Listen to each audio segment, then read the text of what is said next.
Karanja, you can go with it, and we'll now release you. Go with your original documents after having been checked with what we have in our possession and found to be correct. Have a good day. Thank you, Mr. Speaker, sir, and I would like to thank you and all the members for the good engagement. Thank you very much. Thank you. Agent, you can escort the nominee. Mr. Speaker, on that issue of declaration of wealth, you know, since our media colleagues are here before the other nominee comes in, I know it's the newspapers that largely reported on it, which is okay, because it's part of the vetting process. But, you know, if these honorable members also here declared their wealth, there are others who are worth much more than that.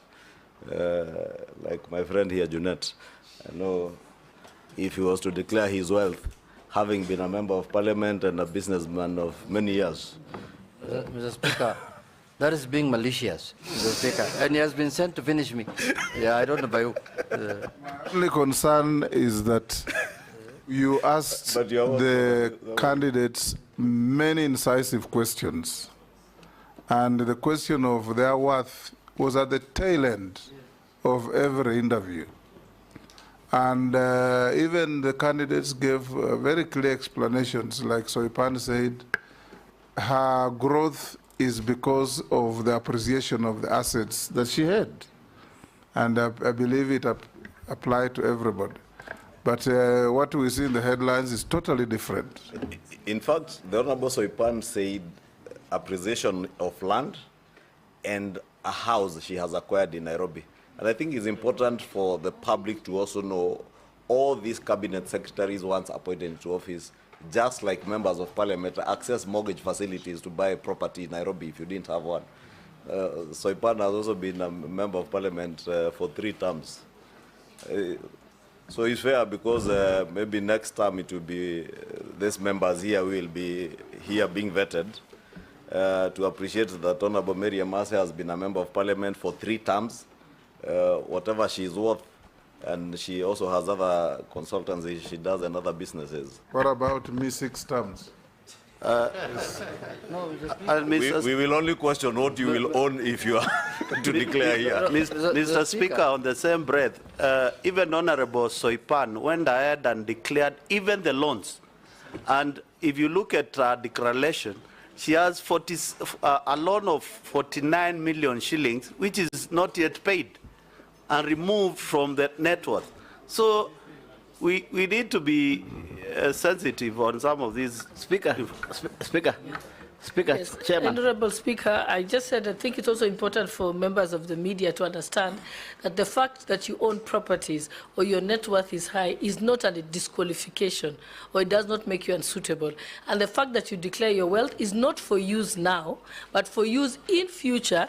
If, let's say, your wealth that you declared at the time of entering office, if there's alleged corruption against you, that is used to assess whether you legally acquired the property while in office. So it's not for use now. Similarly, the wealth declaration form, the wealth declaration form and the self-declaration form that is deposited at the Ethics and Anti-Corruption Authority, I know that the EACC have spoken in the media the day before yesterday and said that they clear candidates. EACC has no authority whatsoever in law to clear anyone. They can only investigate you for corruption. So the self-declaration form is for custody by EACC for future investigation should they be necessary. Similarly, the wealth declaration form that public servants leave with their employees is for use only at the time that you're being investigated and they have received a court order asking for the wealth declaration form. So it's important that the media get the facts right. Thank you. Mr. Speaker, let me explain this. Mr. Speaker, there is no harm in somebody being rich. And there is no harm, it is not a crime in somebody being poor. But what I think people expect is just a proper explanation on how, when you declare this is my wealth, what is the source, what is it? The question that has come up is, let's say you have worked for 30 years and you made a wealth of 400 million. and you have worked for 2 years, and you have made a wealth of 150 million. So that's the comparison that they are looking at. If you explain how you made that 150, there is no harm, Mr. Speaker. Richness is not a crime, as you say. I agree with you. And poor is dangerous. Mr. Speaker.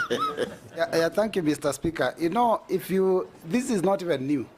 When we did the vetting last time, all headlines talked about the billions and the hundreds of millions that the nominees were worth. So I think it's something that maybe the media feels can sell. And because of freedom of media, we can allow them to report it the way they see it. Curtailing their freedom at all.